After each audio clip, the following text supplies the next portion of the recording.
one of our favorite players. This guy is super cool. We're not just saying that because he's on, man. Always a class individual with us, with this city, loves the city, and now he's back. Jack Johnson's back with the Blue Jackets. Morning, Jack. Hey, guys. Good morning. Good. Hey, we were just talking youth coaching. When you were a kid, I bet, do you have any good youth coaching stories? Because the hockey parent is a unique individual. Oh, yeah.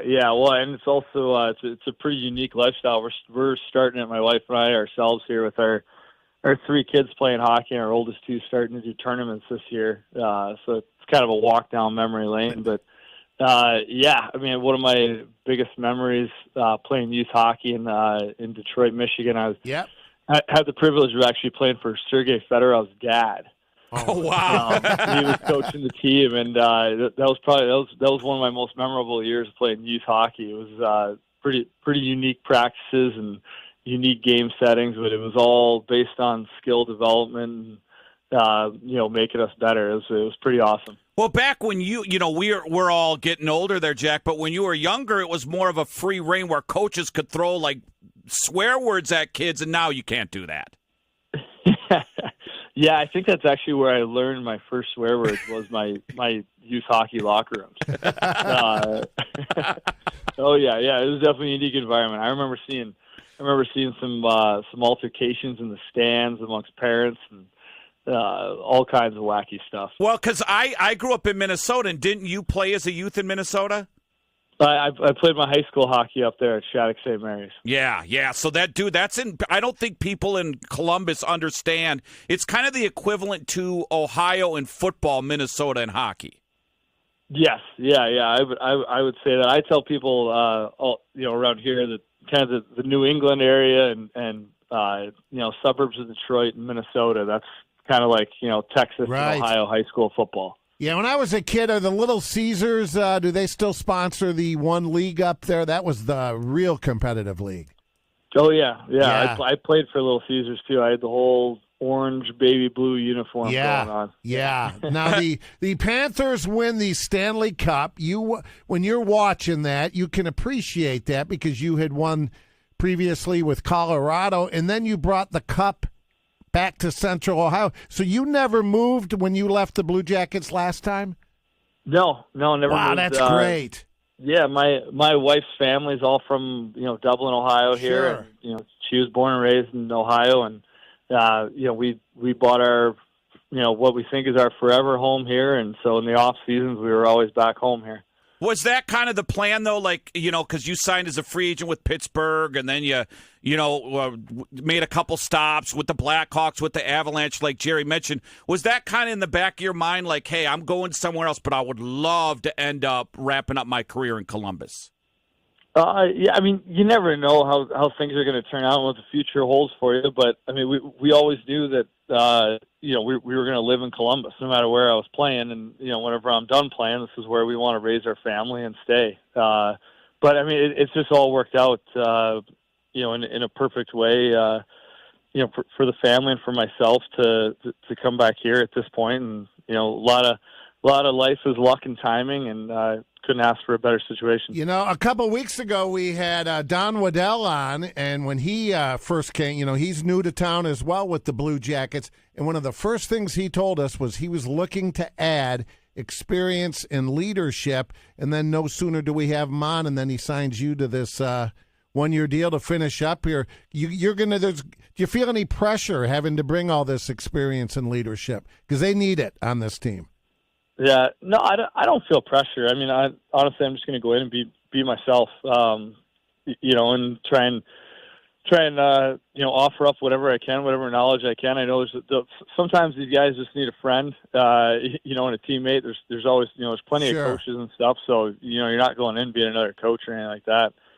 Just a friend and teammate, and lead by example is all you got to do. And, I just try to take all the things that I've learned over the years from all the players I've been around. Yeah. I've been pretty fortunate enough to play with some pretty awesome players over my career, and you take bits and pieces of what they do and how they prepare and how they act and all those things, and then situation like that, you just try to implement it here as best you can. Jack Johnson's with us, the new Blue Jacket. He was with the team for a long time in years past, and now he's back home. So, hey, interested because I read something last night that Sidney Crosby's going to sign a extension to wrap up his career in Pittsburgh. Talk about playing with a guy like Sidney Crosby. I mean, he's this generation's Gretzky. Yeah. Oh, yeah. Yeah. No, he's he's a guy that he and I actually go all the way back to our time at Shattuck St. Mary's together. So one of the things I appreciated about him is he was the same guy that he was in high school. He's always been extremely down to earth, grounded, loves the game. I think that's one of the things that everyone who plays that long has in common is they have a passion and a love for the game and still enjoy the process of what it takes to get ready to play again. Every summer.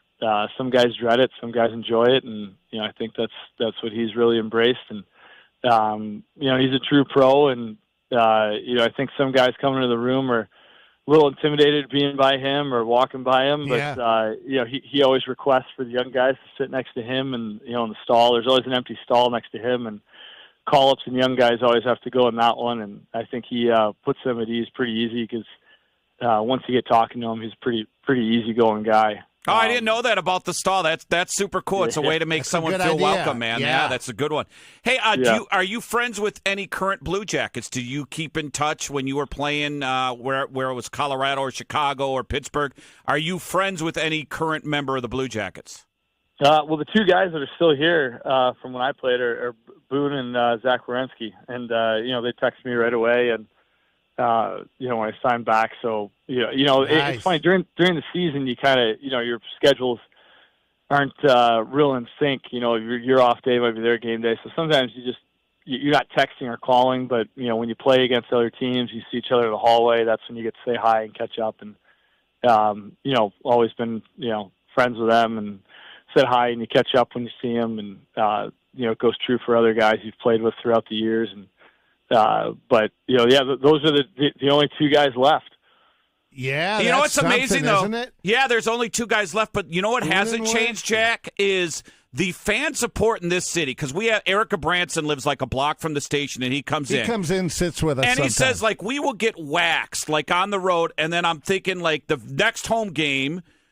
There's going to be a low fan attendance or people might boo us or whatever. And he says the place is sold out and the fans go absolutely nuts for this team.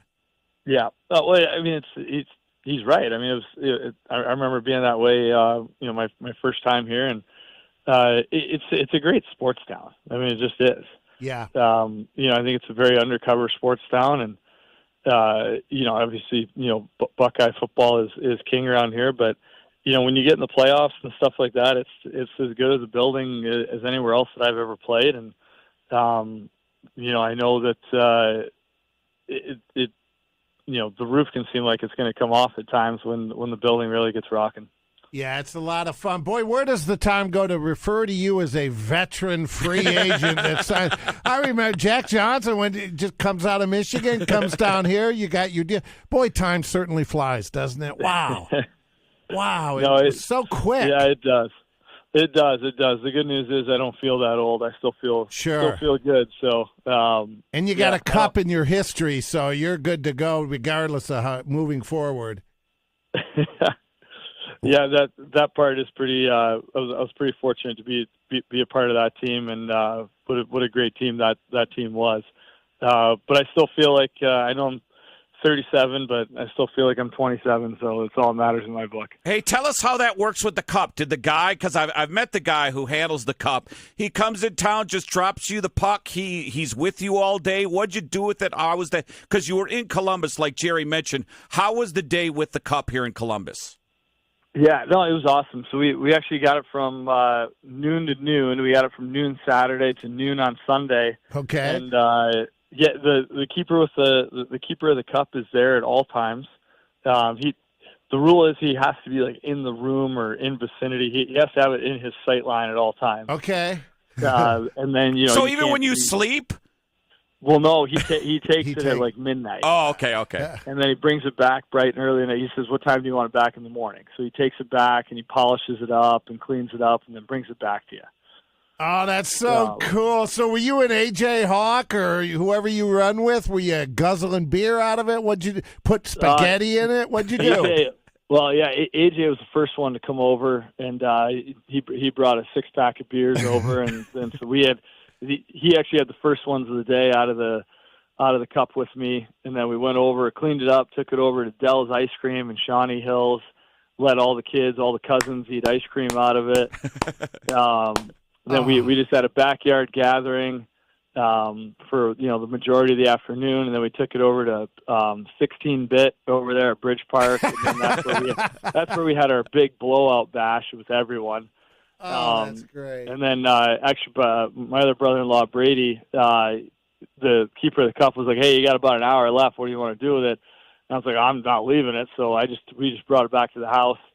It was me, Brady, his buddy, keeper of the cup, and we just sat down at the house in the basement for the last hour or so that I had it in the evening, just hanging out with it, just holding it. And then that's great. The next morning, funny enough, we had this scheduled way in advance.